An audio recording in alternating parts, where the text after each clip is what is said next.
Hello again. I gotta find a better intro besides that. Hello again. What I'm gonna do. Jerzy Drozd, cartoonist and teaching artist. All the links about me are up there. And what am I doing? What is this? This is a watercolor block. Hansen watercolor block. Fairly inexpensive piece of watercolor. So, for those who don't know, I mean, it's a bunch of sheets of watercolor that are glued around the edges so it doesn't buckle and warp while you're drawing. And it's travel sized. I carry this around in my shoulder bag, my EDC, everyday carry. Should the opportunity arise to do a little bit of drawing, like if I'm at the park, I see something cool, I want to draw it, take the opportunity to draw it. So the thing today that I'm doing is I'm just going to do a couple of little warm-up sketch cards because it turns out that I finished the Captain Seriously book this morning. And the next comic I'm drawing, I'm not at liberty to show the pages before they're done. It's a freelance job I'm doing. I don't have the say. For reasons that are very real to the client, I can't show it till the client decides when the world gets to see it. I guess that's what I'm trying to say. My goodness, I need to wake up.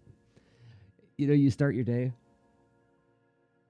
and you start just by doing, the quiet, nonverbal work of drawing, and then to try to leap into drawing. Or rather, leap into talking. See what I just did? I run into this, and I don't know how many of you other artists run into this.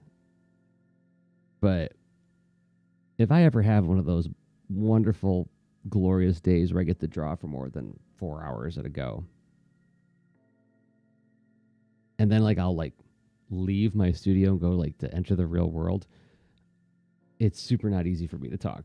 And I'm blowing this one. I'm gonna keep on erasing. I'm trying to figure out what I'm gonna do here. I want to do a drawing of my tortoise Taft in a cool running pose. So we gotta have arms out. Start with those.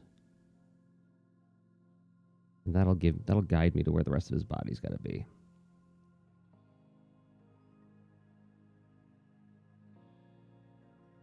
Draw the bottom of his shell to figure out where the other parts go.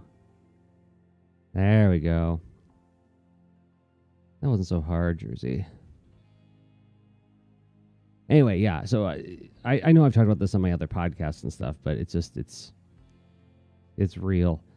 You get into that headspace, that nonverbal headspace of communicating with images rather than with words. And then all of a sudden it's really challenging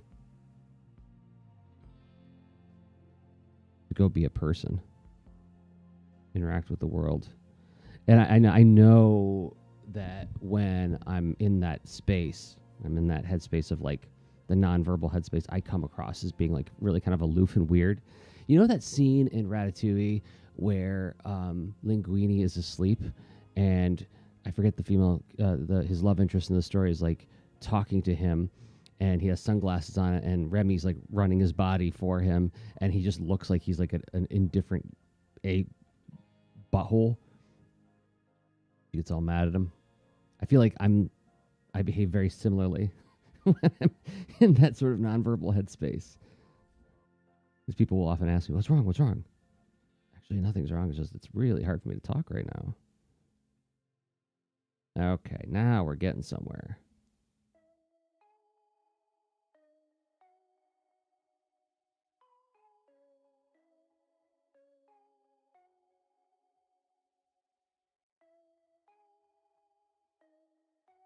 I'm going to practice drawing Taft charging. His classification in the book that I did about him and Pickles is he's a battle tortoise. Ironic, right? Tortoises move slow. It's like the racing snail from the Never-Ending Story.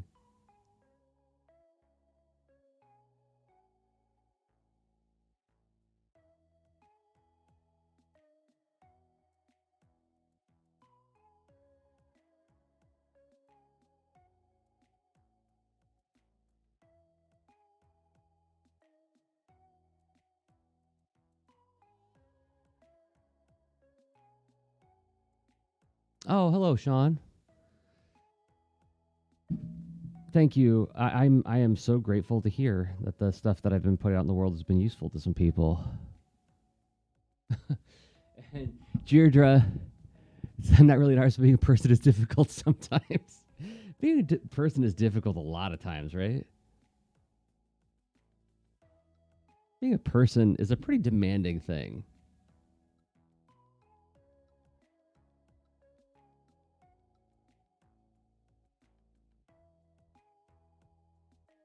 I'm gonna try to keep this loose to start with.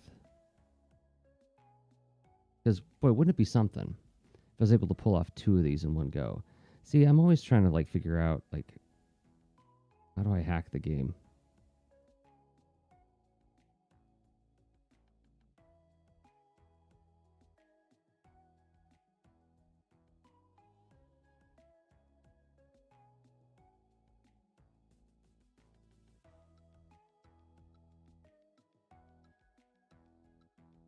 Oh, Deirdre, that's kind of you to say. I hope you enjoy it. Yeah, I'm a cartoonist. I've been a cartoonist for about, well, if you want to count my first published work, I guess 25 years or so.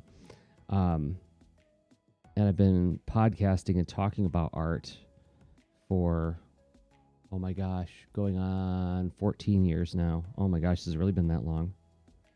And I teach how to make comics as well. And so I spend a lot of time talking about this stuff. Matter of fact, last week, I think I wound up talking and 14, almost 15 hours last week I spent talking about this stuff between my podcast and my classes that I teach.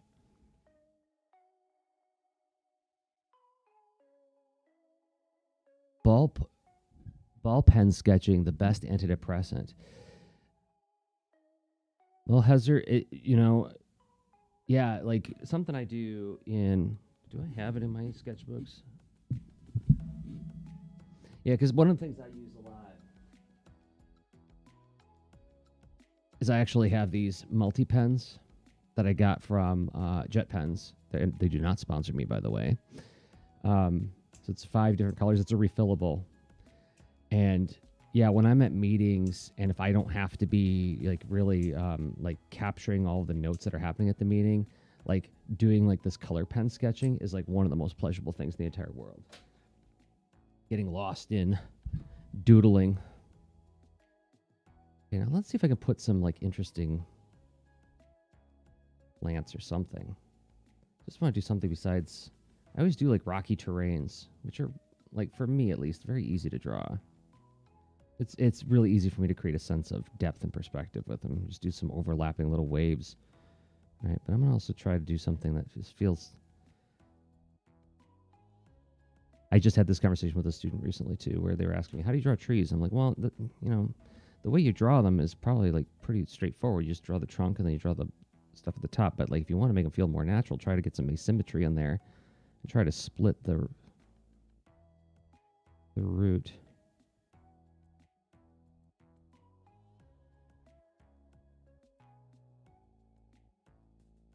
You can put another one back here just so I'm not. Deadwood looking trees. Thinking back to my time when I lived in Phoenix, Arizona, and all the trees there were these gnarled, pulled in, desiccated things. The leaves are so tiny because, like, there ain't enough moisture.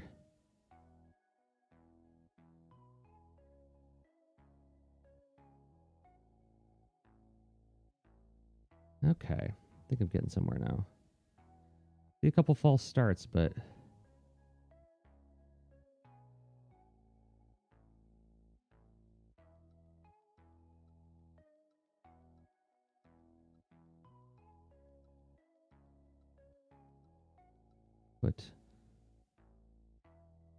another way I try to like give Taft a sense of like heaviness and movement is I got him. So he's the not only is he Pickles' best friend in Battle Tortoise, but he carries all their gear. So when I draw him like moving really rapidly, I can have the gear all bouncing around.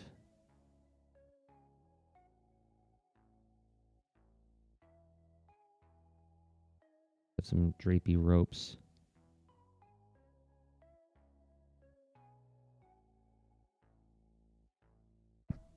Oh, oh, so Deirdre, you're watching in Australia. I've not been, but I've seen pictures. And yes, it looks very similar to Phoenix, Arizona in terms of like dry, desiccated, these parts of it.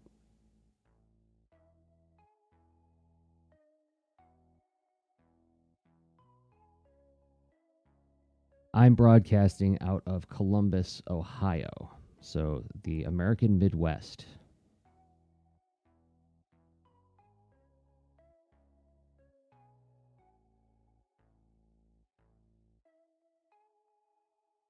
Well, I wonder if I'm ready to start inking. It's pretty loose for me.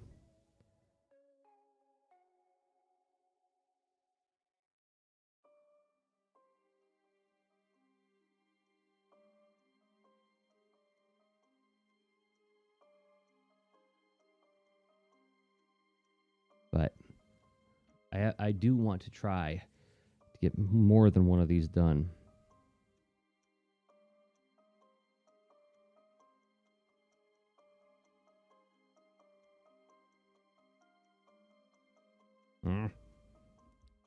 Try to get one more tree in there, and then all of a sudden I'm not happy with it.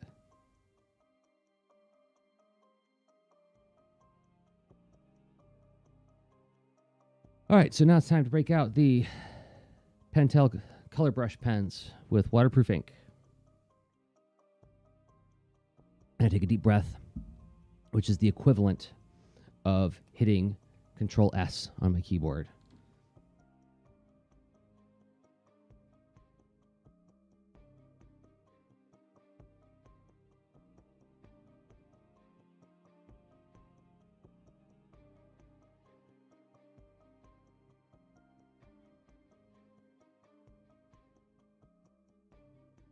We do a little bit more turning of the page now, spinning it around.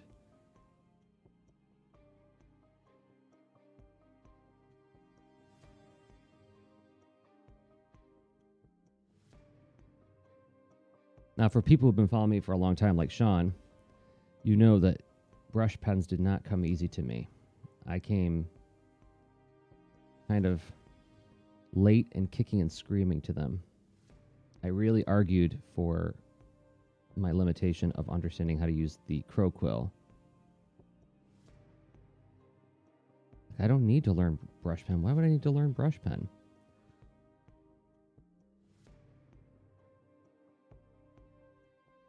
And then I tried it, and I saw its potential.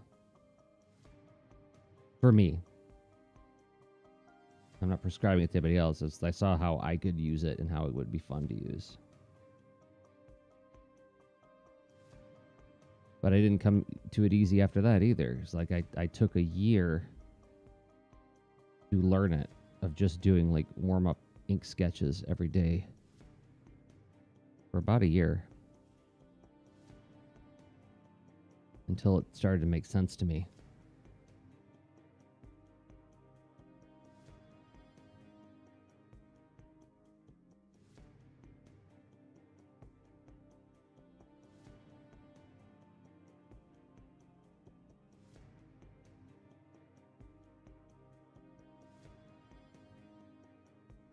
But by that time, I had been doing it at least long enough to understand that, like, if I just check in with it every day, it'll start to make sense to me.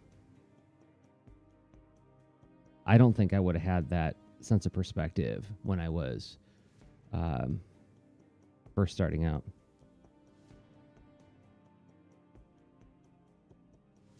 Yeah, Sean, I think that's a great way of putting it. It adds like a little bit of like life to the line. And that's another thing that like I don't think would have made as much sense to me when I was first starting out. When I was first starting out, and I think this is probably similar for a lot of artists, you're just trying to draw it correctly. You're just trying to draw things accurately and make it look like the thing that you want it to look like. And that is such a tall order. There is so much skill acquisition at that stage. That's starting to think about abstract things, about how lines can be like poetry. This is something I teach in my class now, is like how lines are like visual poetry, in that there's no lines in real life, which means in a comic, nothing is real, which means everything is equally real, which means it's equally, it doesn't have to represent a literal thing. Like, so when I say, this is a pencil, that's a fact. That's the name of the thing, right? And that's the way language works with when you're defining concrete, literal things. But in a poem, you can say, oh, Sean, you are a rose. Oh, Sean, you are a swan. And if Sean says, oh, make up your mind, rose or swan, he's not getting it, right? That's not what I'm really saying. I'm saying, Sean, you're awesome. So lines are the same idea, where they can both represent things, but then represent how something feels.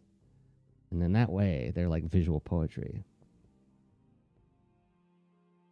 Now, do my sixth graders fully grok that? Probably not.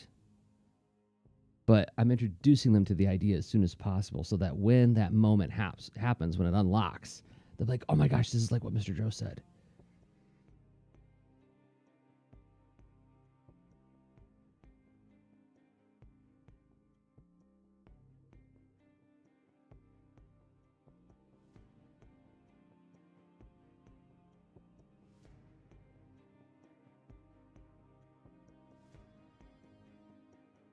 I want to get a drier brush in here to do some of this detail work back there.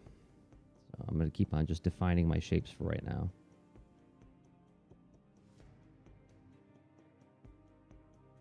I like how my playlist pulled up the intense music for this part. Oh, really? Deirdre. If you don't mind me asking, what class was it that this lecturer...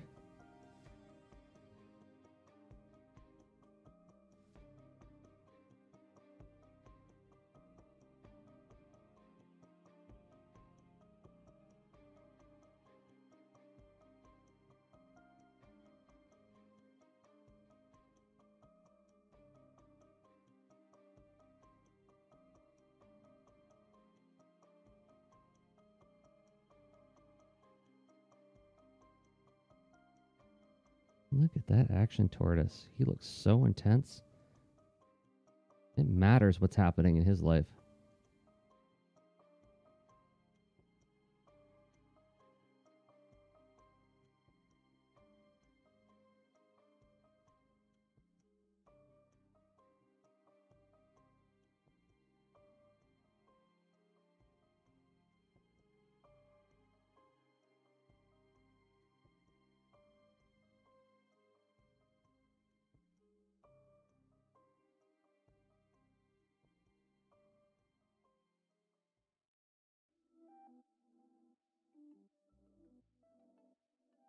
Medieval history, doctorates in both history and theology. Oh, wow. Well, when I went to college, which is a long time ago, and I didn't finish, by the way, I studied religion and mythology, because where I lived and the time that it was, there was no comic book course. There was no track to get a comic book degree. And so I thought, well, college probably has something to offer me. But let's figure out like what's the subject that they teach that would most assist me as a cartoonist. And so one might say, well, geez, why didn't you take art classes? Well, because at the time at the school that I was going to, the only art classes were fine arts or commercial arts. So it was either advertising art or painting, traditional art. And neither of those I felt were good fits for what I was trying to accomplish in becoming a comic book artist. And I thought, well, if I learn how to write if I learn like how story works. See, because I didn't want to take like creative writing, or because like that was like learning how to use language. I want to learn how to use image. So I'll give my younger self credit that he at least had that much intuition. He was not the brightest fellow, but there were times.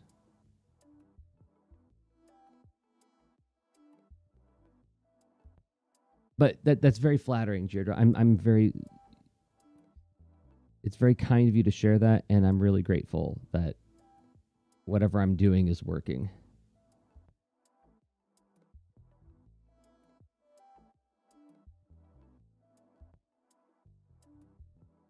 Okay, so I think. Shall I give this background tree a shot and see what I get?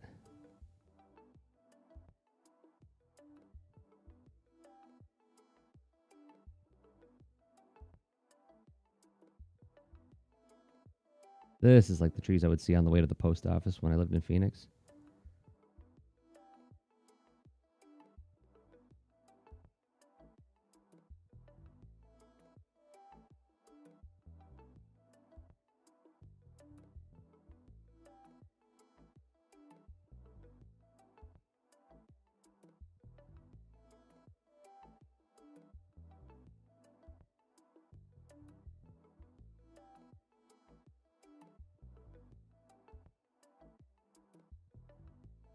I just did a course. I'm in the middle of doing a residency at a middle school here. And for those who don't live in the United States, I don't know how that maps onto whatever school system you have, but it's like ages 12 through 14, somewhere in the neighborhood. And we're doing I did a unit on world building and how we think about how different places have different characters. And I use my own life as an example of like the different places I've lived in the United States. And I've lived in East Texas. I've lived in Phoenix, Arizona. I lived in Michigan. Now I live in Ohio. And I talk about how all those different places have their own specific character. One of the things I talk about when I lived in Phoenix was like, one, in the summertime, you just don't go outside very much. Just like how in the Midwest, we don't go outside much in the wintertime. But then I talk about how like there's all these beautiful state parks in the mountains, and you go there in the wintertime, but then there's this sign at the entry that says, please enjoy our park, but be careful of all of these animals that can kill you. And they got a picture of a Gila monster. They got a picture of a scorpion. They got a picture of, And I remember when I lived there, I remember thinking like, I don't know if we're supposed to be here. Seems awfully dangerous, especially for a sedentary artist like me. Oh, there we go. That's a nice dry brush. Look at that. Look at that. Look at it. Look at it. Look at it.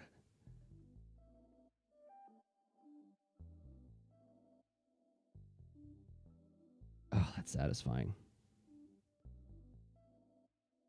Can't wait to get to work on Taft's details. Let me finish some more of this tree.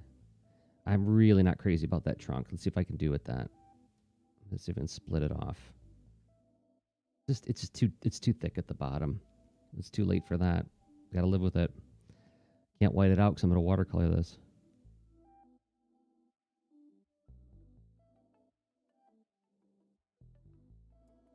Okay, let's get some dry brush details on my buddy Taft here.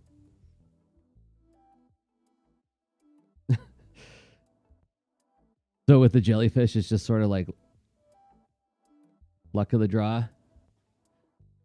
Like the foregone conclusion. It's like, yeah, I guess you can't put up a picture of something where it's like, okay, watch out for this thing that you won't be able to see.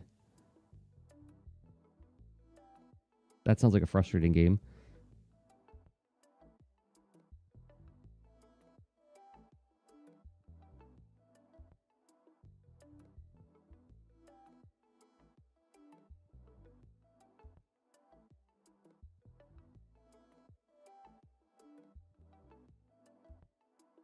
I still haven't like sort of fully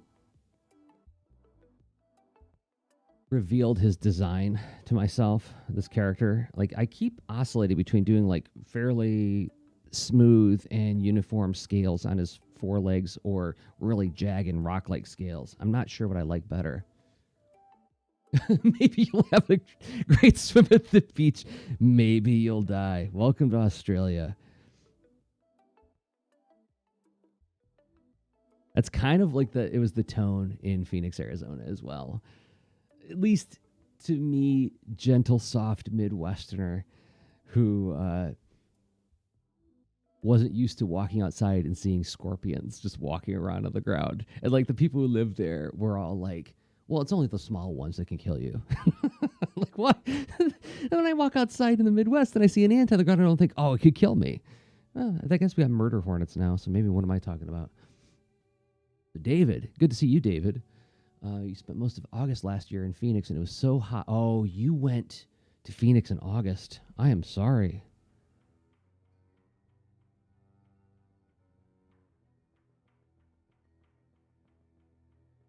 That's brutal, man.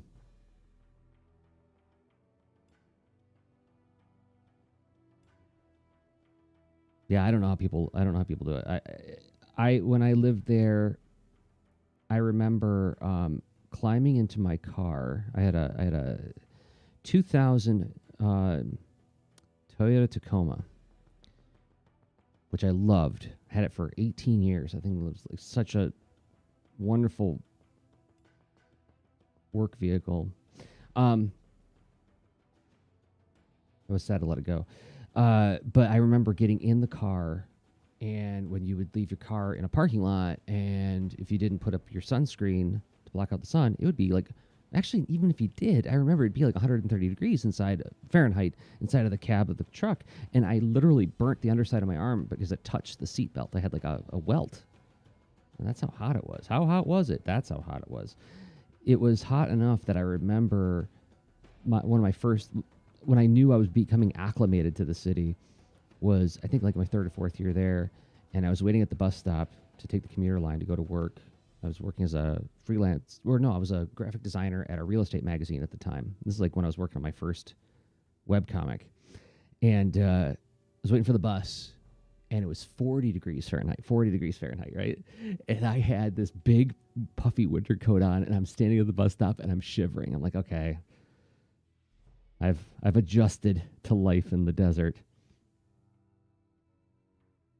It's a dry cold. All right, I think this is good enough.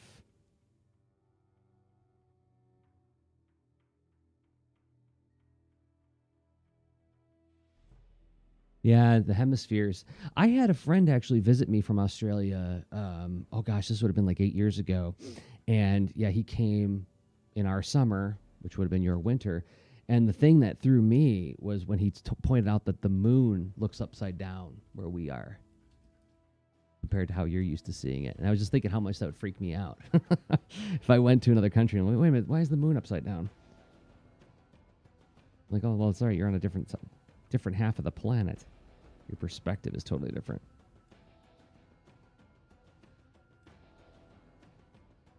So now we erase the pencil. By the way, if anybody's curious, I say this every stream, but it's worth repeating. This is the pencil that I use. The Uni Blue Nano Dia color. It's just the regular blue.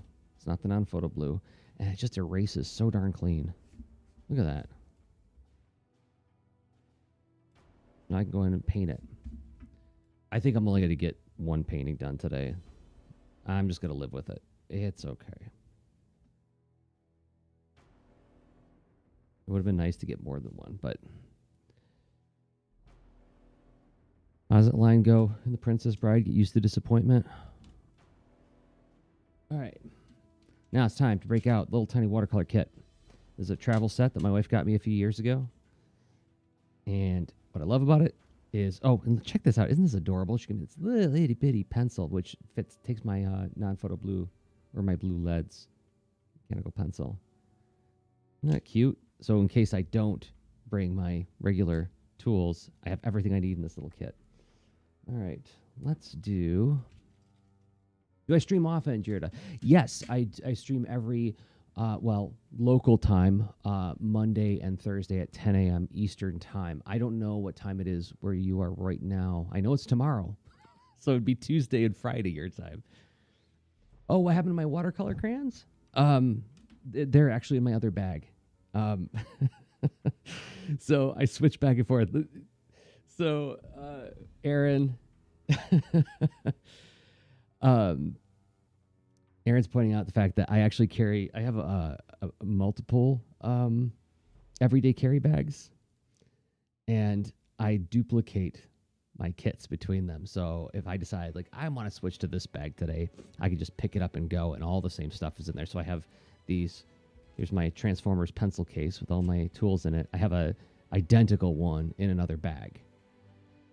So instead of duplicating this watercolor kit, oops, I wanted to go yellow first. I'm getting distracted by talking.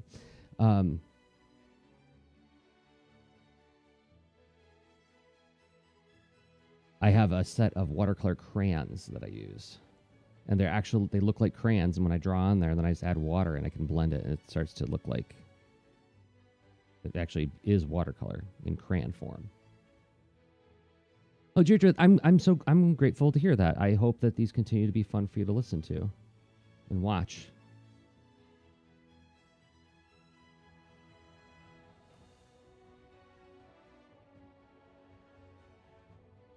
So why Yellow Sky, Jerzy? Well, most of you who are watching, who are at all familiar with the stuff that I enjoy, know that I love Masters of the Universe, the Filmation show. And they always had these, or a lot of times they would have these green and yellow skies, and I adore that look. It just feels like familiar enough, but otherworldly enough. I want to get a nice saturated sky like this. Just stumble in some green clouds.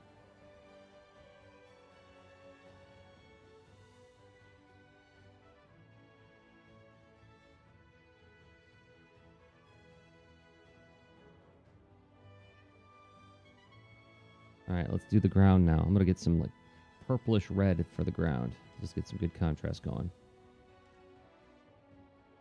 Try to get this in the shot so you can see what I'm doing here, because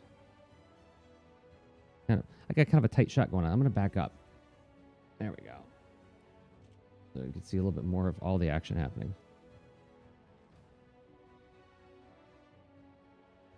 Hey, Cindy.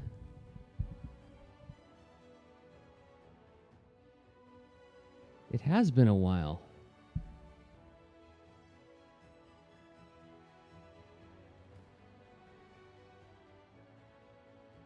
I'm as far as the new Masters show, I'm standing back and I'm waiting patiently. I'm sure it will be brilliantly produced and executed. There's been a lot of what Kevin Smith has said that made me go like, okay, well, maybe it sounded like it won't be for me. That's okay, because I have the show I grew up on, and it's not going anywhere. So I'm not feeling like terribly. They don't have to keep making shows for me. I'm very satisfied with what I got. So, but I told this before. I was in the room when Kevin Smith. I was at actually a He-Man convention, which I always love saying out loud, because like first of all, like 10-year-old me is like so stoked there's even such a thing as a He-Man convention, and then the other part of me is like the self-conscious adult who knows that like okay, not everybody wants to go to a He-Man convention. Anyway, so I was in the room when Kevin Smith showed up and announced that he was doing that new show, and the room went bananas. They were very happy to hear that. Put water in there.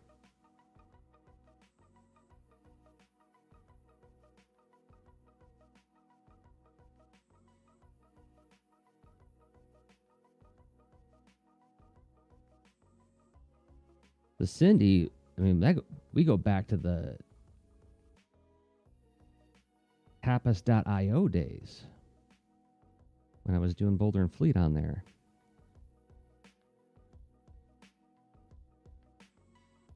Cindy was this excellent sort of community leader there who like really rallied people to like work together and collaborate and have fun on Tapas. You were a very welcoming presence there, and I was always grateful for you.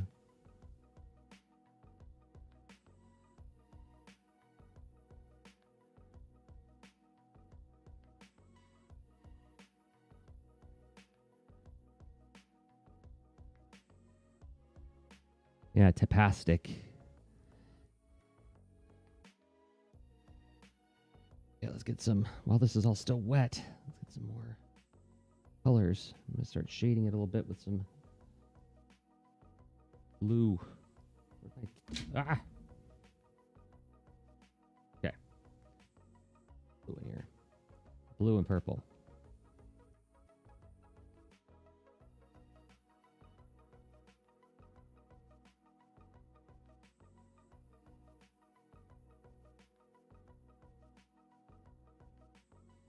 I was working on a webcomic with my friend Dan Mishkin for a while called Amazon Academy. And we were doing it the way I did Boulder and Fleet, where I was like, okay, well, it's mostly a traditional webcomic page traditional. Not that's what is it? That's what they mean. Page style webcomic that I was trying to format for things like Line Webtoon and Tapastic. And my gosh, it was just so much work to do it and have it be consistent between both platforms. I'm not resentful of the amount of work that was being asked of me, but it's I didn't have the bandwidth to do it.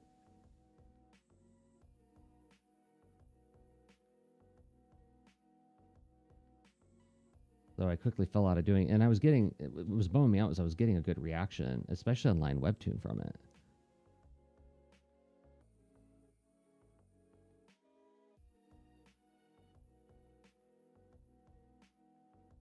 Oh, yeah. Well, congratulations on having a son, Cindy. I mean, that's the thing is that, like life finds all these ways to say like, oh, you thought you were doing this?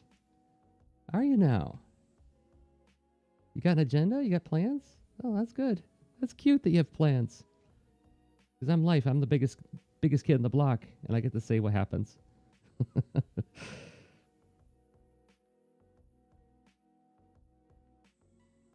And that's kind of where I am right now, not with like children, but just I find myself in a situation where I literally only have about 10 hours a week to draw. And for various reasons.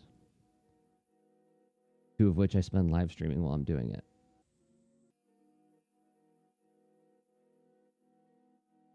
And so I have to be judicious about what I put my time into.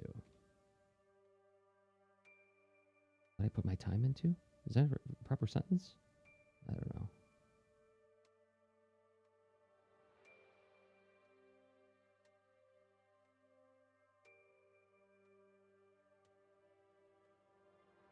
Let's see. Being an animator is no joke.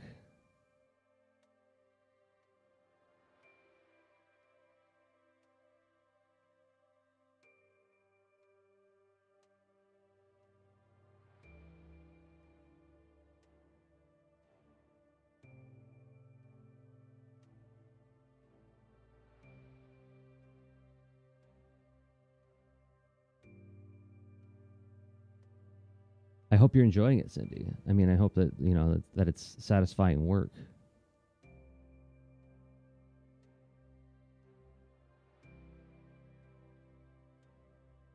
All right, I'm going to check this out. I'm going to make this dust kind of bluish.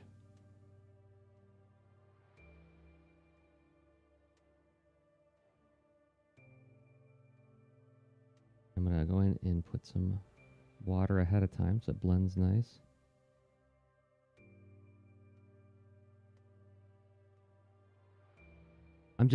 I'm narrating this to try to keep it interesting. So not just watching me do this and wondering what's he doing. There's no color going down there. Purple and pink in there. There we go. So now I can grab my blue.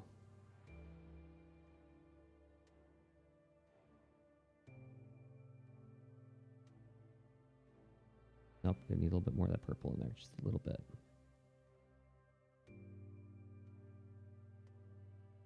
There we go.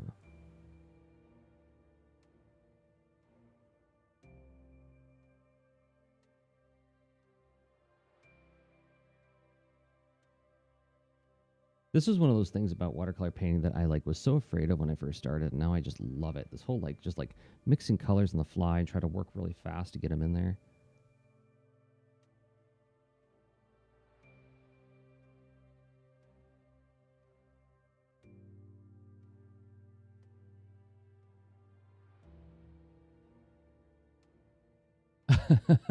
Deirdre, that's very kind of you.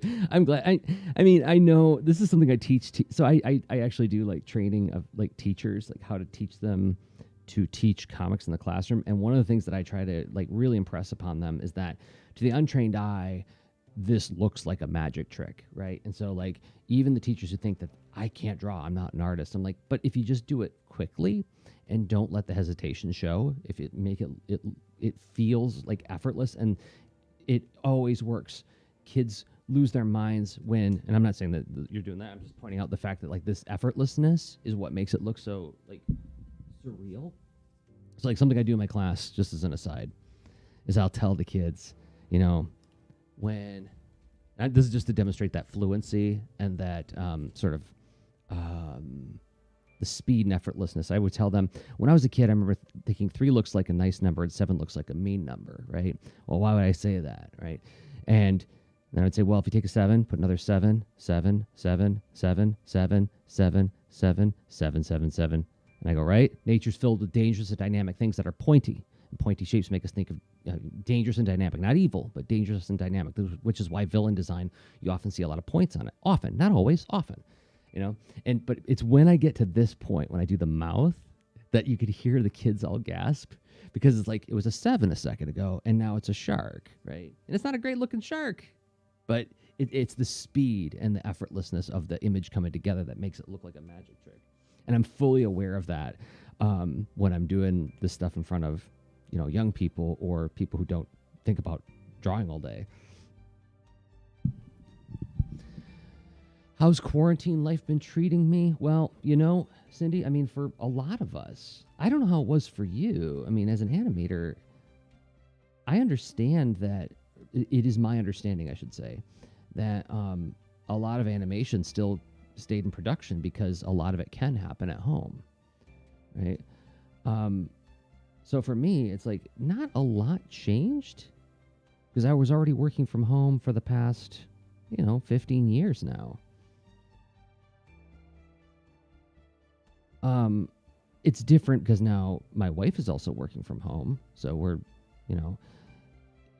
my day is a little bit different in that I now have a buddy that I can go for a walk with in the middle of the day. For people who have children, though, like you, like this is one of the things where I got like a little bit kind of,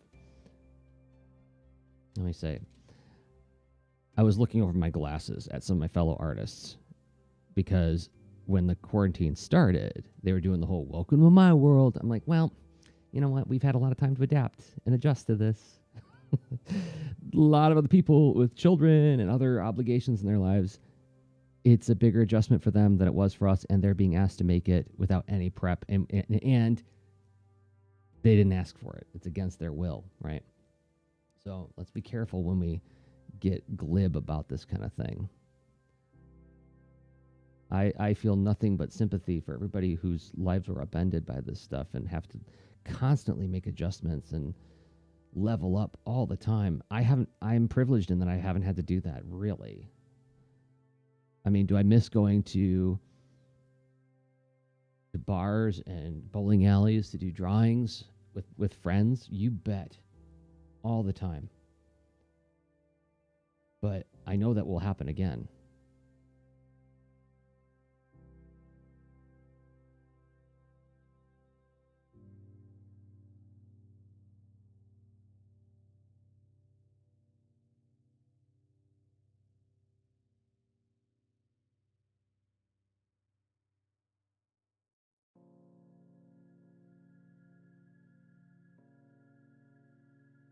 Oh yeah, yeah. Your dog's at the time of her life with this lockdown. I'm likely going to keep doing as much work from home as I can for as long as I can. That is something that I have been really actually enjoying a lot. Is I have 2 cats, and it's great. Well, I always stayed home with my cats anyway. Like my last 2 cats, the one who passed in 2018, Maggie. I mean, she was my studio buddy. She would sit on my lap all day while I drew, and it was the best. However, there are times when it's like, okay, having cats around is kind of a drag when I'm trying to get a lot of work done, and it's nice having my wife home too, so she could be like, "Hey, could you hang out with Martha and Shenandoah?" And then I feel like the girls are getting family time, and I'm getting work done.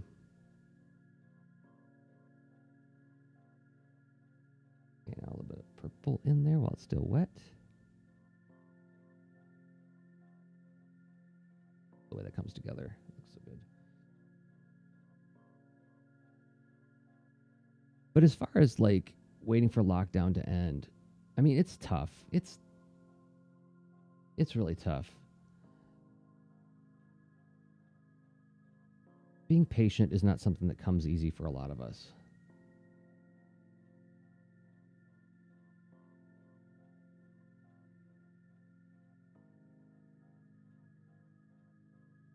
And it's the anxiety of going out to do things that you need to do, like when you got to go get groceries or something. That's no joke.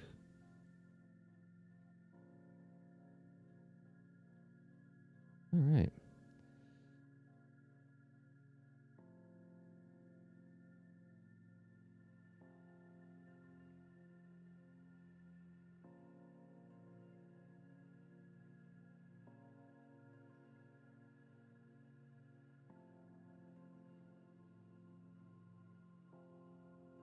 I remember reading some articles, someplace or other, about how like it's going to be an adjustment for a lot of our pets when a lot of us go back to working outside of the house.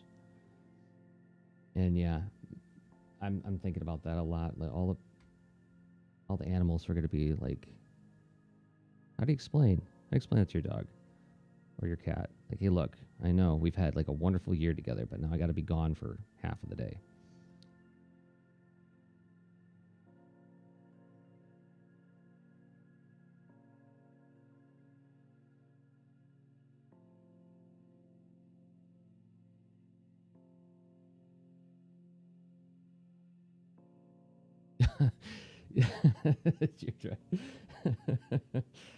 This is one of those things that I like jokingly talk about in comics is like one of those jobs. And I mean, I know that the other artists here will back me up on this. And Cindy, the animator, will back me up on this. Is like, do you like to be alone for 10 hours a day and not talk to anybody? Hey, welcome to comics. Comics is for you. And I feel like, yes, the pandemic is, and the lockdown and the quarantine has all been probably very congruous with being an introverted person.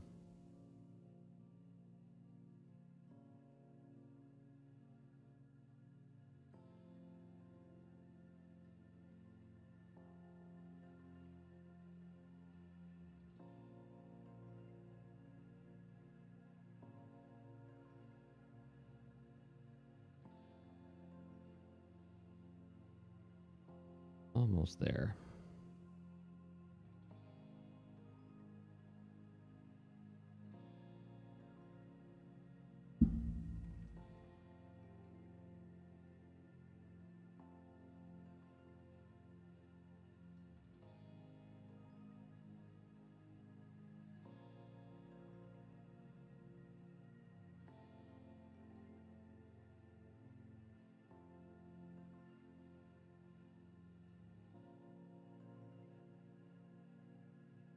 Yeah, I mean, another thing that a friend and I were talking about is how, like, at least for us married folk, this is also like our first taste of retirement. It's like this is what retirement's gonna be like, huh? I'm around you all the time. That's been an interesting experience as well. Thank you, Deirdre. I'm glad this is starting to look okay.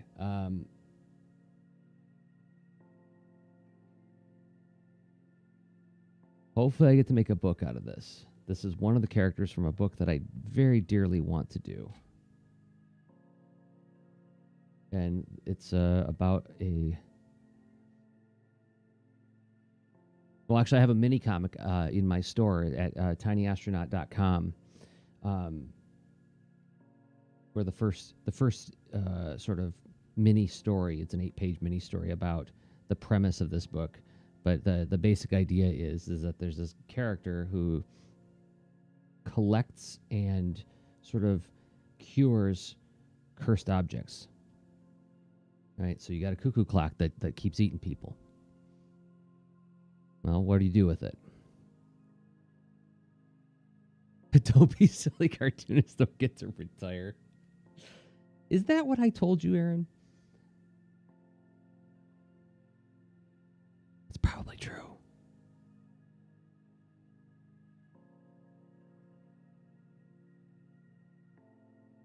So everybody, Aaron Polk is here, who is a good friend of mine. Been a friend of mine for a long time. Comics colorist. Also, if you haven't checked it out, runs the Comics Discord server. I don't know if you can post the invite link here, Aaron. If you can't, I'll try. I've been like really jonesing to get in there and do some streaming with y'all.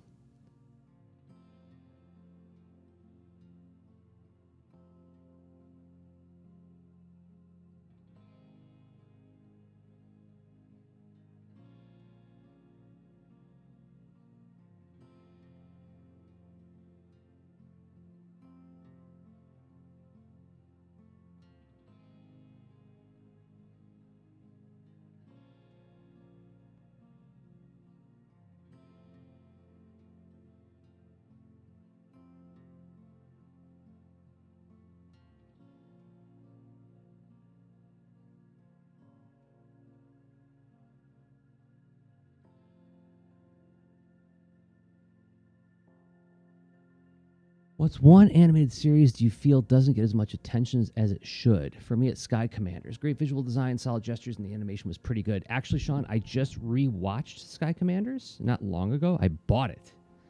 And I agree. I think it's...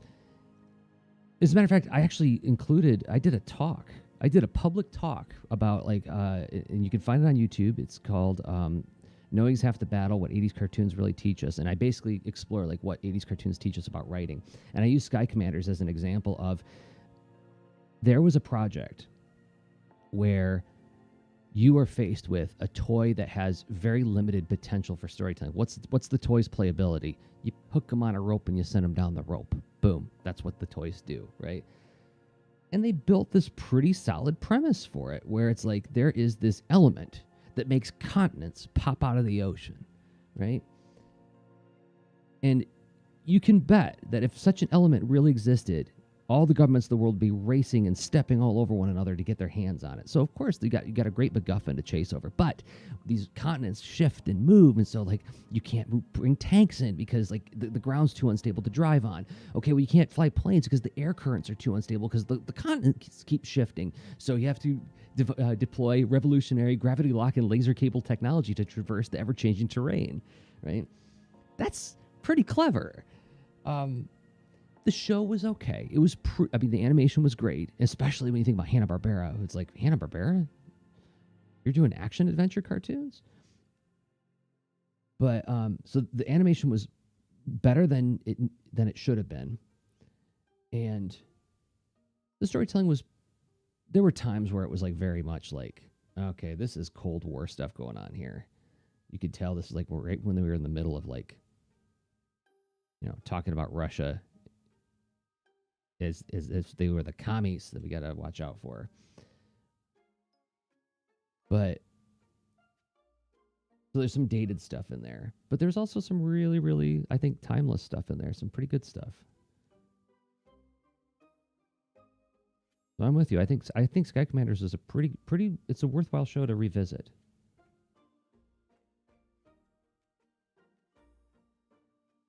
Yeah, I think this is just about done.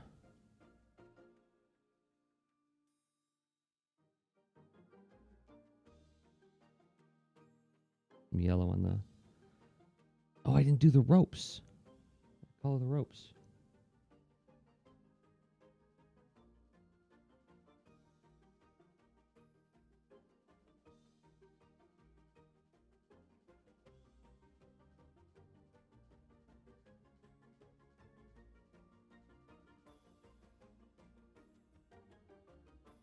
All right.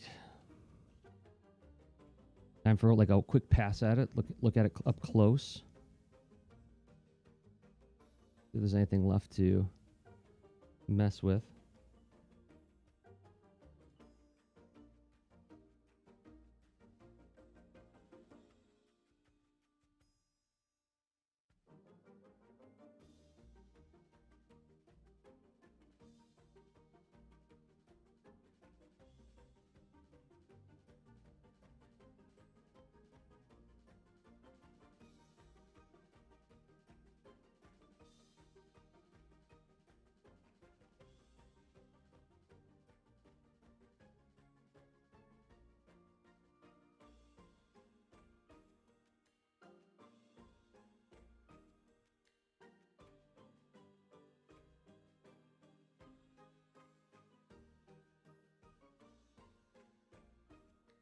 How do I feel about hand animation when used with games? Spiritfarer, for example, I found that the combination of the animation style and the story made it truly memorable, perhaps more so than it would have been if it was computer modeled graphics.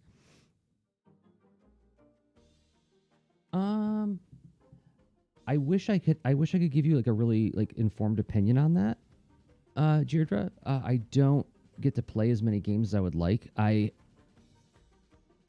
I've had my eye on Hollow Knight for a while now, just because I heard it's a really good Metroidvania, and I'm a big sucker for Metroid games. But one of the curses of this job is just not as much time to game as I would like. So I'm just hideously out of touch with what's happening in video games. One of the trade-offs. Thank you, Cindy. Yeah, purple's like my go-to shading color when I'm watercoloring. I really like it. I'm going to see if I can put just like a little tiny bit of indigo in there as well and see if it ruins it. Mix some indigo with some green.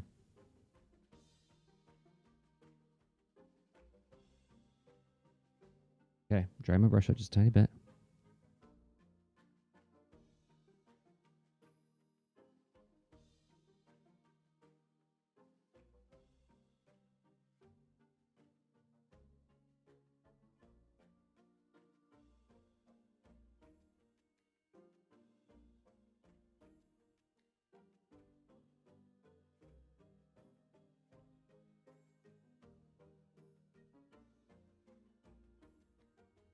I don't want to overwork it.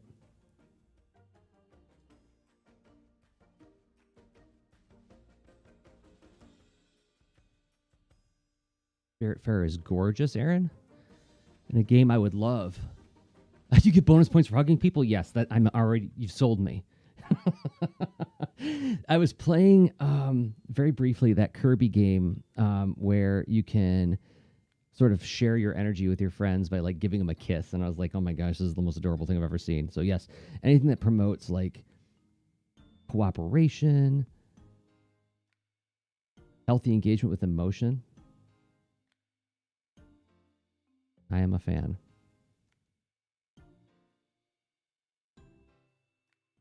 I got just a few minutes left to put my final touches on this. And again, I'm trying to be careful not to overwork it. I've done that before. When my watercolor instructor looks over my shoulder and says, oh, well, you tried. True story.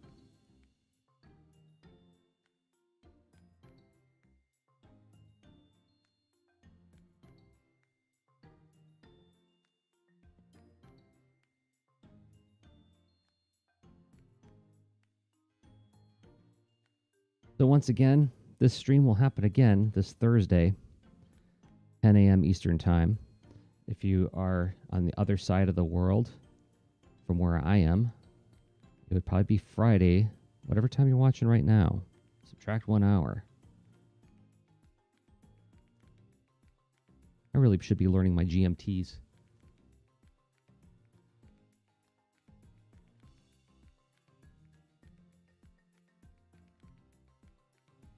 Well, that might be it. So, yeah, we'll see what I'm going to be drawing on Thursday. But thanks, everybody, for hanging out with me. Once again, just for review, here are the tools I used. Pentel color brush pens, a couple of water brushes, and what else did I... Where's my pencil? Just a Pentel mechanical pencil. That's what I used. And then a Canson watercolor block. I don't know why I'm saying that. It's not like I'm getting endorsements from anybody on this. Unless you want to give me some money, Canson. So I'll be back Thursday. If you're watching this, whatever video platform you're watching it, I know this is something that I'm supposed to ask for is please like it. That helps more people find it. I'm trying to do this thing on a regular basis so more people will show up so that when I finally get to do a book about these characters, I have people to talk about it with. So, yes, thank you for hanging out, and I'll see y'all on Thursday. Until then, I've been Jerzy Drozd, jdrozd.com, Jerzy Drozd on Instagram. Okay, bye.